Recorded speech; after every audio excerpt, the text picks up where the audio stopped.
আজ আমরা সোজা কথা নিউজের দর্শকদের জানাবো জিন্স প্যান্টের ইতিহাস। জিন্স প্যান্টের ইতিহাস জানুন আমাদের মাধ্যমে। সমস্ত তথ্য ইন্টারনেট থেকে সংগৃহীত। জিন্স প্যান্টের ইতিহাস মূলত 19 শতাব্দীতে শুরু হয়, যখন এটি শ্রমিকদের জন্য টেকসই পোশাক হিসেবে তৈরি করা হয়েছিল। ধাপে ধাপে এটি কেবল শ্রমিকদের পোশাক নয়, বরং ফ্যাশনের একটি গুরুত্বপূর্ণ অংশ হয়ে ওঠে।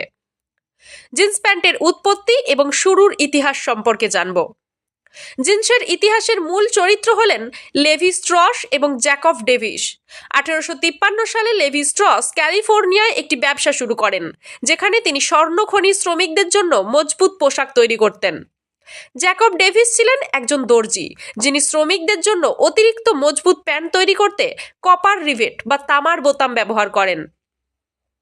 1873 সালে লেভি স্ট্রস এবং জ্যাকব ডেভিস একসঙ্গে কাজ করে ব্লু জিন্স নামে প্রথম আধুনিক জিন্স প্যান্টের পেটেন্ট দেন।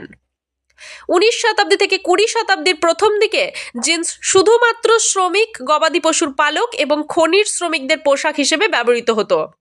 1930-এর দশকে হলিউডের কাউবয় সিনেমা জিন্সকে জনপ্রিয় করে তোলে। 1950 দশকে জেমস ডিন এবং মার্লন ব্র্যান্ডোর মতো তারকরা যখন জিন্স পরিধান করেন, তখন এটি তরুণদের মাঝে বিদ্রোহের প্রতীক হয়ে ওঠে।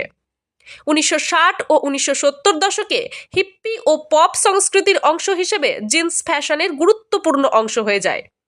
1980 এবং 1990-এর দশকে ডিজাইনার ব্র্যান্ড যেমন ক্লেভিন ক্লেইন, লেভিস র্যাঙ্গেল, গেশ জিন্সের ফ্যাশনকে আরও বাণিজ্যিক করে তোলে। সেখান থেকেই আসে আধুনিক যুগের জিন্স। আজকের দিনে জিন্স কেবলমাত্র শ্রমিকদের পোশাক নয়, এটি দৈনন্দিন জীবনের ফ্যাশনের একটি অংশ হয়ে উঠেছে।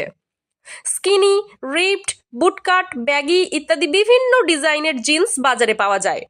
বিভিন্ন রং ও ফেব্রিকের জিন্সও তৈরি হচ্ছে, যেমন stretchable denim, distressed jeans, oversized jeans ইত্যাদি, যা বর্তমান যুবক যুবতীদের মনে একটা বিশাল জায়গা দখল করে নিয়েছে। এই ধরনের ইতিহাস জানতে চোখ রাখুন সোজা কথা নিউজে।